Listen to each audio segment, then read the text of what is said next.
Thank you for coming. Thank you.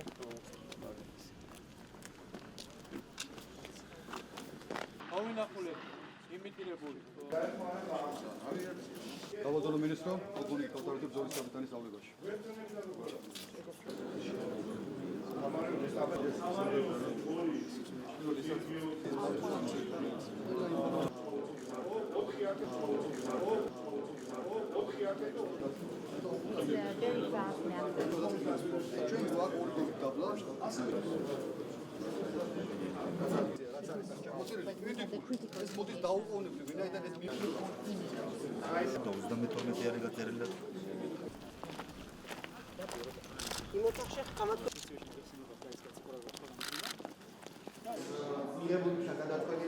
თუმცა იმ ეტაპზე, როდესაც დაზოვამ ჩვენ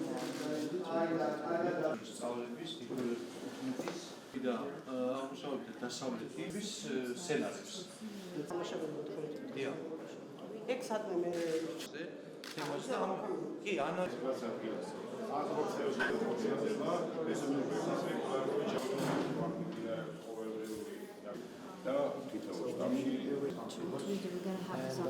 გორგასლიანი შტაბის პოლკოვნიკის ძალაში.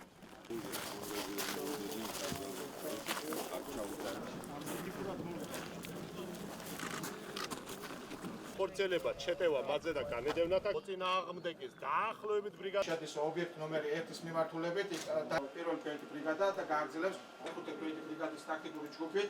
ქვედანაყოფიდან მოწოდებული ინფორმაცია. Ჩვენთან არიან შიგავდუხავთა.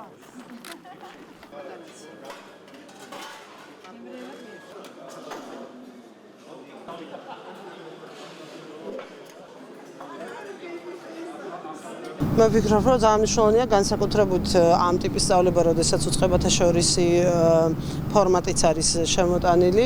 ერთი არის უშუალოდ კონკრეტულად სამხედრო სწავლება, რომელსაც მოგეხსენება თავდაცვის სამინისტრო ძალიან ბევრს ხშირად ატარებს, მაგრამ მეორეა, როდესაც რეალურად ხდება მთლიანი სისტემის გათამაშება. დაწყებული ქვეყნის უმაღლესი მხედართმთავრიდან, მთავარსარდლიდან დამთავრებული რიგით ჯარისკაცამდე.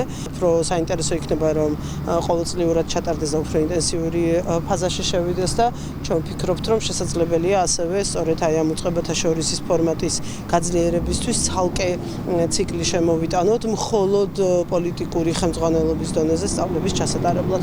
ნახოთ, მე მივეცით დღეს დავალება გენშტაბის შესაბამის სამსახურებს, რომ მოგვიმზადონ შემდგომი სწავლებებისთვის ფორმატი, გეგმა, სცენარი იმ თემებზე, იმ საკითხებზე აწყობილი, რომელიც გამოიკვეთა როგორც შედარებით უფრო სუსტი მხარეები, ამას განვიხილავთ და უკვე შევთავაზებთ ორივე უშუალობის საბჭოსაც, უსაფრთხოების აკრედიტების საბჭოსაც და მათთან ერთად კონსულტაციით შევთანხმდებით, შევჯერდებით ერთიან მოდელს. საბოლოო ჯამში მე ვფიქრობ, რომ ძალიან წარმატებული იყო, ყველა ასე აფასებდა, რომ მნიშვნელოვნად განსაკუთრებით მნიშვნელოვანი იყო ჩემთვის იმ ადამიანების აზრი, ვინც სხვადასხვა წლებში მონაწილეობდა და შედარების საშუალება აქვს და პრაქტიკულად ყველა სამინისტროს წარმომადგენელმა აღნიშნა, რომ თვისობრივად ახალ ეტაპზე არის გადასული როგორც მომზადების ხარისხი, ასევე დაგეგმარების პერიოდი და იმედი არის, რომ ყოველ ჯერზე კიდევ უფრო მეტად დავხვეწთ და უფრო ნაკლები შეცდომები და პრობლემები იქნება. სწავლება სწორედ იმისთვის ტარდება, რომ გამოავლინოს ხარვეზები, რომლებიც არის და ხარვეზები ყოველთვის არის და მჯობნის მჯობნი არ დაილევა ხოლმე, წარმოაჩინოს ის, სადაც წინ წაწეულები ვართ და წარმოაჩინოს ნაკლოვანებები. ამ თვალსაზრისით ძალიან სასარგებლო იქნება ეს სწავლებები, ჩვენ ფაქტობრივად ყველა სტრუქტურა ვნახეთ ვინ როგორ მუშაობს და შესაბამისად სწავლებების დასრულების შემდეგ მოხდება იმის გააზრება, თუ რომელი არის შედარებით სუსტი წერტილები და რა უნდა გაკეთდეს იმისთვის, რომ ხარვეზები იყოს აღმოფხვილი.